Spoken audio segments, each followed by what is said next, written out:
بسم اللہ الرحمن الرحیم. In the name of Allah, the Beneficent, the Merciful. السلام علیکم. نوید اسلامک چینل میں خوش آمدید. دوستو، ہماری یہ دعا ہے کہ آپ جہاں کہیں بھی تشریف فرما ہے، اللہ تعالیٰ آپ پہ اپنا خصوصی فضل اور کرم فرمائے. دوستو، آج کی ویڈیو میں ہم آپ کو جو واقعہ بتائیں گے وہ ہے 12,000 یہودی بندر ہو گئے اور کس طرح ایک قوم اللہ تعالیٰ کی نافرمانی کر کے عذاب کی حقدار ٹھہری. دوستو، ویڈیو کی طرف جانے سے پہلے اگر آپ ہمارے چینل پر نئے ہیں تو بیل آئیکن کو دبا کے چینل کو سبسکرائب کر لیں تاکہ نئی آنے والی ویڈیو آپ تک بر وقت پہنچ سکے. تو چلتے ہیں ویڈیو کی جانب. دوستو، روایت ہے کہ حضرت داؤد علیہ السلام کی قوم کے 70,000 آدمی عقبہ کے پاس سمندر کے کنارے ایلا نامی گاؤں میں رہتے تھے اور یہ لوگ بڑی فراخی اور خوشحالی کی زندگی بسر کرتے تھے. اللہ تعالیٰ نے ان لوگوں کا اس طرح امتحان لیا کہ سنیچر کے دن مچھلی کا شکار ان لوگوں پر حرام فرما دیا اور ہفتے کے باقی دنوں میں شکار حلال فرما دیا، مگر اس طرح ان لوگوں کو آزمائش میں مبتلا فرما دیا کہ سنیچر کے دن بے شمار مچھلیاں سمندر میں آتی اور دوسرے دنوں میں نہیں آتی تھیں. تو شیطان نے ان لوگوں کو یہ ہیلا بتا دیا کہ سمندر سے کچھ نالیاں نکال کر خشکی میں چند حوض بنا لو اور جب سنیچر کے دن ان نالیوں کے ذریعے مچھلیاں حوض میں آ جائیں تو نالیوں کا منہ بند کر دو اور اس طرح اس دن کا شکار نہ کرو بلکہ دوسرے دن آسانی کے ساتھ ان مچھلیوں کو پکڑ لو. ان لوگوں کو یہ شیطانی ہیلا بازی پسند آ گئی اور ان لوگوں نے یہ نہیں سوچا کہ جب مچھلیاں نالیوں اور حوضوں میں مقید ہو گئیں تو یہی ان کا شکار ہو گیا. تو سنیچر کے دن شکار کرنا پا گیا جو ان کے لیے حرام تھا. اس موقع پر ان یہودیوں کے 3 گروہ ہو گئے. کچھ لوگ ایسے تھے جو شکار کے اس شیطانی ہیلے سے منع کرتے رہے اور بعض بیزار ہو کر شکار سے باز رہے اور کچھ لوگ اس کام کو دل سے برا جان کر خاموش رہے.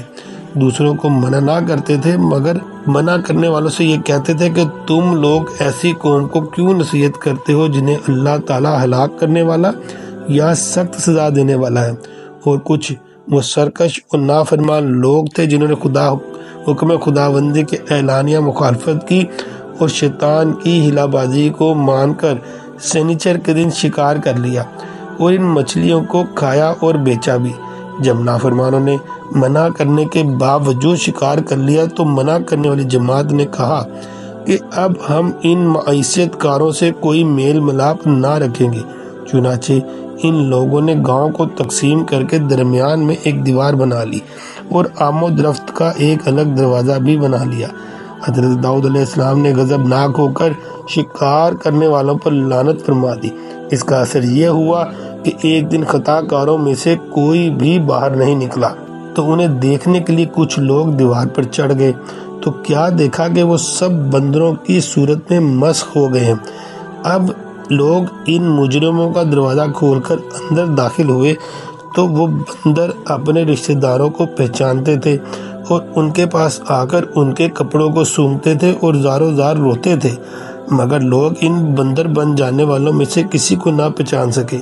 ان بندر بن جانے والوں کی تعداد 12,000 تھی. یہ سب 3 دن تک زندہ رہے اور اس درمیان میں کچھ بھی کھا پی نہ سکے بلکہ یوں ہی بھوکے پیاسے سب کے سب ہلاک ہو گئے.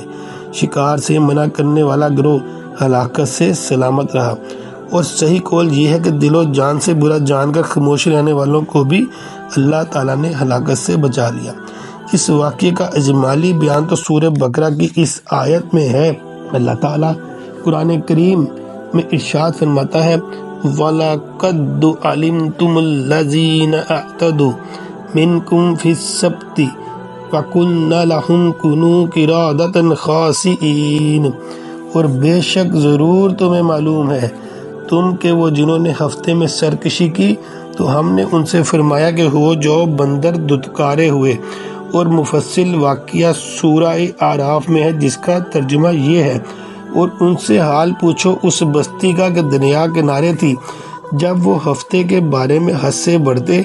جب ہفتے کے دن ان مچھلیاں پانی پر تیرتی ان کے سامنے آتی، اور جو دن ہفتے کا نہ ہوتا نہ آتی۔ اس طرح ہم نے انہیں آزماتے تھے ان کی بے حکمی کے سبب۔ اور جب ان میں سے ایک گروہ نے کہا کیوں نصیحت کرتے ہو ان لوگوں کو جنہیں اللہ ہلاک کرنے والا ہے یا انہیں سخت عذاب دینے والا ہے، بولے تمہارے رب کے حضور معذرت کو اور شاید انہیں ڈر ہو۔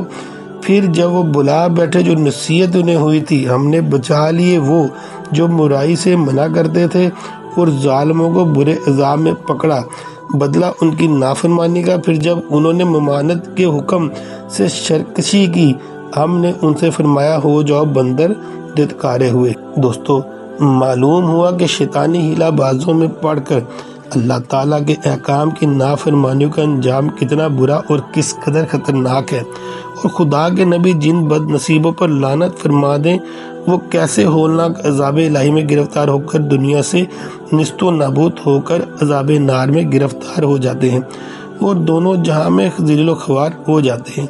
اصحاب ایلا کے اس دل ہلا دینے والے واقعے میں ہر مسلمان کے لیے بہت بڑی عبرتوں اور نصیحتوں کا سامان ہے۔